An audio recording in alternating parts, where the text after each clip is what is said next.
टहलते हुए वो एक गुफा के अंदर जाता है तो अचानक उसके पैर के नीचे जमीन सरकती है। वो बाहर आने की कोशिश करता है लेकिन बेचारा होल के अंदर गिर जाता है। अगले सीन में गन्स के साथ कुछ आदमियों को दिखाते हैं जो एक जापानीज मशीन गन नेस्ट के पास खड़े हैं। ये वर्ल्ड वॉर 2 के समय का अड्डा लगता है जब यहाँ मशीन गन छुपा कर रखे जाते थे। वहाँ टाइकून नाम का एक मिलियनेयर और उसकी गर्लफ्रेंड सुलिंग जंगल को निहार रहे होते हैं। दरअसल टाइकून ने इन आदमियों को हायर किया है। इस ग्रुप का लीडर टीनो मिलिट्री इंजीनियर स्टैनली को बुलाता है जो दूर खड़ा किसी चीज को घूर रहा होता है। तभी गन नेस्ट से कुछ चीख सुनाई देती है और सभी घबरा जाते हैं। कुछ देर में उनका एक आदमी अंदर से कंका लेकर हंसता हुआ बाहर आता है और सबको डराने लगता है। अब टाइकून टीनो को डांटता है कि ये कैसे जोकर पकड़ के लाए हो तुम। टीनो अपने आदमी को डांटता है लेकिन वे कंकाल को लेकर खेल रहे होते हैं। टाइकून ने मिकी नाम के एक जापानीज साइंटिस्ट को भी हायर किया है जो मशीन गन नेस्ट के अंदर जाकर चेक करती है। यहाँ स्टैनली पूछता है कि टाइकून आखिर यहाँ ढूंढ क्या रहा है, लेकिन टीनो खुद भी कुछ नहीं जानता। स्टैनली को टाइकून पर शक होता है। वो कहता है कि हमें सावधान रहना चाहिए क्योंकि यहाँ पायरेट्स का आना जाना लगा रहता है। अब जंगल के अंदर एक डेड माइन पर पहुंचते हैं जिसे किसी जमाने में डच ऑपरेट किया करते थे। स्टैनली बताता है कि डच के बाद इस जगह को जापानीज ने ऑक्यूपाई कर लिया था, लेकिन टाइकून कहता है कि ये डेड माइन बाद में एक मिलिट्री बंकर बना दी गई थी। अब स्टैनली उनको वार्न करता है कि यहाँ अर्थक्वेक बहुत होते हैं और ये जगह अनस्टेबल है। वो मिकी से पूछता है कि तुम टाइकून के साथ काम क्यों कर रही हो। वो बताती है कि मैं वर्ल्ड वॉर 2 के बारे में रिसर्च कर रही हूँ, इसलिए यहाँ पर आई हूँ। मैं जानना चाहती हूँ कि वर्ल्ड वॉर 2 में आदमी इतनी हिंसा कैसे कर पाए। अब स्टैनली एक्सप्लेन करता है कि सरकारें सोल्जर्स का ब्रेन वॉश करती हैं कि तुम अपने देश के लिए लड़ रहे हो और देश के लिए दूसरे इंसान का कत्ल करना गलत बात नहीं है।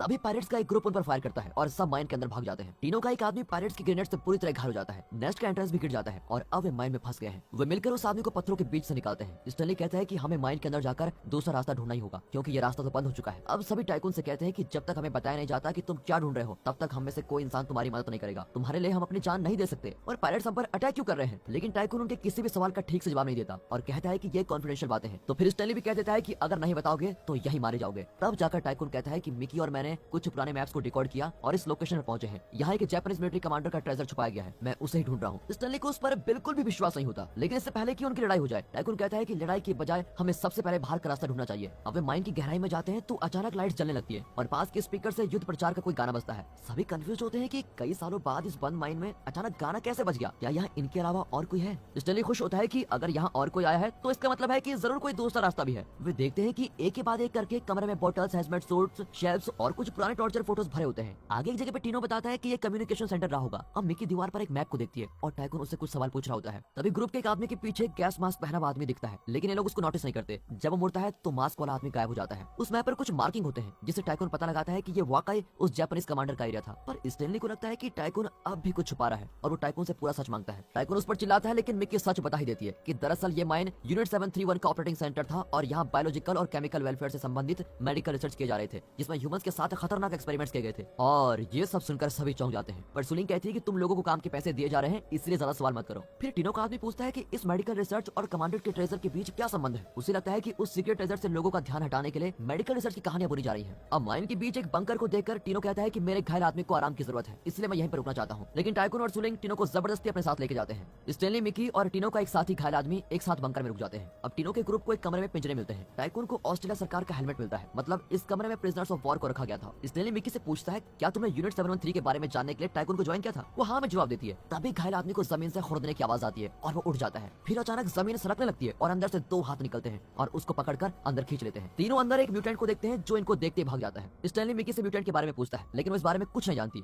तब टीनो का आदमी अपने साथी की तलाश में अंदर जाता है। स्टैनली और मिकी भी उसके पीछे पीछे जाते हैं। वहाँ उन्हें उस आदमी की लाश मिलती है। उसका गला कटा हुआ होता है और उसकी आंखें खुली की खुली होती है। स्टैनली मिकी को हिम्मत देता है कि हमें आगे चलते रहना होगा। वे गैस मास्क पहने हुए आदमी को नोटिस नहीं करते लेकिन वो स्टैनली को मार गिराता है और फिर मिकी भी खतरनाक तरीके से चीखती है। इसी बीच म्यूटेंट्स उस आदमी को पकड़कर खींचते हैं और उसे एक जगह फेंक देते हैं जहाँ ह्यूमंस के स्केलेटन पड़े होते हैं। वो अपने साथी को पुकारता है। जब वो उस जगह की जांच करता है तो वहाँ उस पायलट की सड़ी हुई लाश पड़ी होती है जो पहले सीन में गुफा के अंदर एक होल में गिरा था। लगता है उसके शरीर को म्यूटेंट्स चबाकर खा गए हैं। अब कई म्यूटेंट्स उसको घेर लेते हैं। एक पास आता है लेकिन उसको शूट कर देता है। उसके सर पर एक मेटल केज लगा होता है। तभी एक म्यूटेंट पीछे से आकर उसके सर पर मारता है और उसका राइफल लेकर भाग जाता है। वो अपनी पिस्टल निकालने वाला होता है कि दूसरा म्यूटेंट उसको पकड़ लेता है और उसकी आंखें नोच लेता है। फिर भी वो म्यूटेंट को मार गिराता है। अब कई म्यूटेंट्स उसके पास आ जाते हैं। वो ठीक से देख भी नहीं पाता और दर्द के मारे उसकी जान निकल रही होती है। फिर भी वो हर दिशा में उनको शूट करने लगता है। आखिर में उसके बुलेट से खत्म हो जाते हैं और वो गन फेंक कर उनकी ओर देखता रहता है। एक म्यूटेंट उसको पकड़कर खींचता है और वो चीखने लगता है। तभी अचानक युद्ध प्रचार का वही गाना बजने लगता है और स्टैनली उड़ जाता है। कोई जापानीज भाषा में बात कर रहा होता है। तभी गैस मास्क वाला आदमी उसे हिलने से रोकता है और मिकी से कुछ कहता है। मिकी ट्रांसलेट करके स्टैनली को बताती है अब हम जापानीज इंपीरियल आर्मी के प्रिजनर्स में हैं। मास्क वाला समझता है कि हम एलिड एनिमीज हैं। मिकी उस आदमी को बताती है कि युद्ध तो कब का खत्म हो चुका है, लेकिन वो मिकी की बात नहीं मानता। अब इनके लंबे और बेकार बातचीत से तंग आकर स्टैनली मास्क वाले पर अटैक करता है। तभी तभी मिकी उसको रोकती है तो वो उस आदमी का मास्क निकाल लेता है। उसका चेहरा देखकर दोनों चौंक जाते हैं क्योंकि उसका चेहरा राख के रंग का होता है। मिकी उसे फिर समझाती है कि वॉर खत्म हो चुकी है। वो अपने टैबलेट पर एक वीडियो दिखाती है जिसमें दिखाया जाता है कि 1945 में जापानीज आर्मी ने सरेंडर कर दिया था। ये देखकर तो वो आदमी एकदम शॉक हो जाता है और जापानीज फ्लैग से ढकी हुई लाश के आगे घुटने टेक देता है। वहाँ टाइकून पर एक म्यूटेंट अटैक करता है और उसके बाएं कंधे पर एक हड्डी घूम देता है। टीनो उसको शूट करता है लेकिन टारगेट मिस हो जाता है। अब म्यूटेंट का ध्यान टीनो पर जाता है और वो टीनो को पूरी तरह पीटता है। आखिर टीनो का साथी शेल्फ की रॉड से उसको मार डालता है। यहाँ मास्क वाला स्टैनली और मिकी को अपनी कहानी बताता है। दरअसल वो और उसका साथी कई साल से इस माइन को गार्ड कर रहे हैं। जब 1945 में जापानीज आर्मी यहाँ से गई तो ये दोनों माइन के अंदर ही फंस गए थे। उसका साथी सरेंडर होना चाहता था लेकिन इस आदमी को सरेंडर होना मंजूर नहीं था। इस बात पर दोनों में लड़ाई हो गई थी और इस आदमी ने अपने साथी को मार डाला।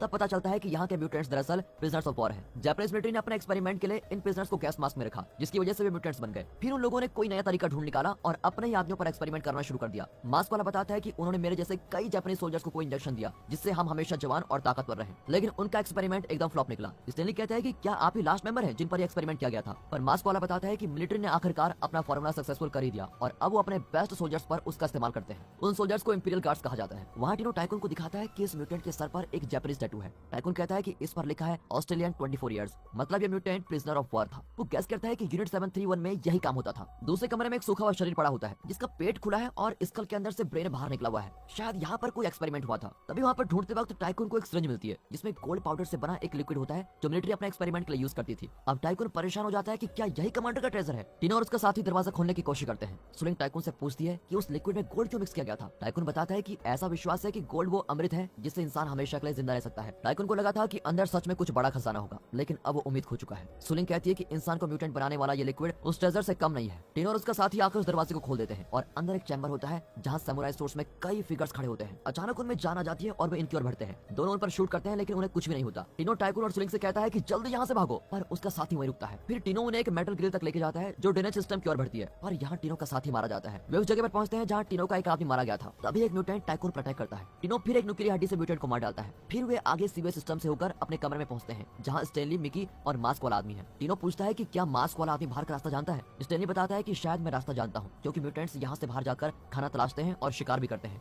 हमें उनके रास्ते से ही बाहर जाना होगा। सुलिंग चुपचाप सिरिंज निकालती है और टाइकून पर लिक्विड इंजेक्ट कर देती है क्योंकि वो मरने के हाथ में है। तभी इंपीरियल गार्ड्स वहाँ पर आते हैं और सब बचकर भाग जाते हैं लेकिन मास्क वाला आदमी वहीं पर रुकता है। वो इंपीरियल गार्ड्स के आगे घुटने टेक कर कहता है मैं जापानीज आर्मी की मदद नहीं कर पाया और एक गार्ड उसकी गर्दन काट डालता है। वहाँ एक इंपीरियल गार्ड एक म्यूटेंट का केज खोल देता है। लगता है अब इंपीरियल गार्ड्स और म्यूटेंट्स साथ मिलकर काम करेंगे। ये लोग एग्जिट समझकर एक दरवाजे से निकलते हैं लेकिन दो म्यूटेंट्स इन पर अटैक कर देते हैं। सुलिंग घबराकर दरवाजा खोलने की कोशिश करती है। इसी बीच मिकी एक बड़े पत्थर से म्यूटेंट पर हमला करती है और स्टैनली को बचा लेती है। आखिर सुलिंग दरवाजा खोल ही देती है और टाइकून को अंदर लेकर दरवाजा बंद कर देती है। फिर वो उस टनल पर पहुंच जाती है जहाँ से म्यूटेंट्स आते जाते हैं लेकिन बदकिस्मती से उसके दिए हुए इंजेक्शन से टाइकून भी म्यूटेंट बन गया है। वो एक ही सेकंड में सुलिंग को मार डालता है। अब बाकी बचे तीनों को इंपीरियल गार्ड्स घेर लेते हैं। ये तीनों आगे बढ़ते हैं तो मिकी को एक और ग्रिल मिलती है जिसमें घुसकर वे बाहर जा सकते हैं। अब इससे पहले कि स्टैनली मिकी को फॉलो करे एक इंपीरियल गार्ड उसके पास आ जाता है। हालांकि मिकी बच निकलती है और खुद को एक झील के बीच पाती है। वो किनारे की ओर स्विम करती है लेकिन तभी पानी से एक इंपीरियल गार्ड बाहर निकलता है। मिकी बहुत थक चुकी है लेकिन फिर भी उसका मुकाबला करती है और फिर वो इंपीरियल गार्ड उसकी गर्दन पकड़कर उसको ऊपर उठाता है। तभी झील से और भी कई इंपीरियल गार्ड्स निकलते हैं। अब वो गार्ड मिकी को एक और फेंक देता है और अपनी तलवार निकालकर तेजी से उस पर चलाता है और मिकी चिल्लाती है। और दोस्तों इसी के साथ ये मूवी यहाँ पर